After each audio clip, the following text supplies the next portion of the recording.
Big boss season 7 അവസാനിച്ചു. ഞാൻ already എന്റെ മനസ്സിലുണ്ടായിരുന്നു, ഓൾറെഡി മുമ്പത്തെ വീഡിയോയിൽ പറഞ്ഞിട്ടായിരുന്നു. അഫ്കോഴ്സ് എന്റെ മനസ്സിൽ ആഗ്രഹം മനുഷ്യന് വിന്നർ ആവണമെന്നായിരുന്നു. പക്ഷെ അനുമോള് വന്നെങ്കിലും എനിക്ക് കുഴപ്പമൊന്നുമില്ല. അതാ നിന്റെ വിഷമം അല്ല, സ്ട്രോങ് ആയിട്ടുള്ള ഒരു വ്യക്തിയാണ്. പക്ഷെ ഒരു കാര്യം ഞാൻ നിങ്ങളോട് എല്ലാരോടും പറയാണ് കേട്ടോ, അനുമോള് കപ്പ് കിട്ടിയതില് അടിപൊളി. പക്ഷെ നമ്മുടെ എല്ലാവരുടെ മനസ്സിലും ജയിച്ചത് അനീഷേട്ടനല്ലേ. ദാമു, നിന്റെ വെടി ഞാൻ കുറെ കേട്ടതല്ലേ. എനിക്ക് അതുകൊണ്ട് മനുഷ്യന്റെ അവിടെ നിൽക്കണോ ഭയങ്കര സങ്കടം തോന്നുന്നത്.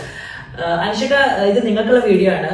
നിങ്ങൾ കപ്പ് കിട്ടിയില്ല എന്നുള്ളൊരു ഒട്ടും ഒരു ഇത് വേണ്ട. ഞങ്ങൾ എല്ലാവരുടെ മനസ്സിൽ നിങ്ങൾ എന്നുണ്ടാവും. വിവരമില്ലാത്തവനാണെങ്കിലും സത്യം പറയൂ. ബിഗ് ബോസ് സീസൺ 7 സത്യം പറഞ്ഞ നിങ്ങളാണ് കൊണ്ടുപോയത്. എന്നിട്ട് പിന്നെ അങ്ങനെ കുറെ നുണ പറയാനും നീയൊക്കെ അത് കേട്ട് വായും പൊളിച്ച് നിൽക്കാൻ. ഇങ്ങനെ പറഞ്ഞിരുന്നു, എന്തല്ലേ ഒരാണൊരുത്തനൊരു മാസ്ക് ഇട്ടിട്ട് ഇരിക്കണ ഇരുത്ത നോക്കാം. തൂക്കിയല്ലോ നാഥാ.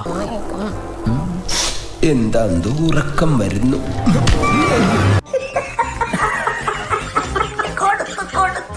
ഇതിന്റെ ഉള്ളിൽ ചെട്ടിയൊക്കെ ഇടൂടാ, അതോ ആ മാസ്ക് മാത്രം തന്നെ ഉള്ളു കാറ്റ് കൊള്ളാൻ? അങ്ങനെ എടാ നാറി, നിനക്ക് നാണമുണ്ടോ? അനീഷേട്ടനായിരുന്നു ജയിക്കേണ്ടത്. അനുമോള് ജയിച്ചാലും കുഴപ്പമില്ല, അപ്പൊ ഞങ്ങൾക്ക് ആ കുഴപ്പം.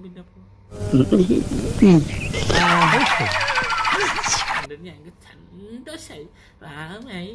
എന്നിട്ട് അത് കഴിഞ്ഞപ്പോ ഞങ്ങൾക്ക് എല്ലാവർക്കും കൂടി അനുമോള് ജയിച്ച് അനീഷേട്ടനായിരുന്നു ജയിക്കണ്ട്. അപ്പൊ അനീഷേട്ടൻ ജയിക്കാതെ ആയപ്പോ അനുമോള് ജയിച്ചപ്പോ നല്ല സങ്കടം. അപ്പൊ എന്തിനാ പിണക്കമെന്നോട് എന്തിനാ?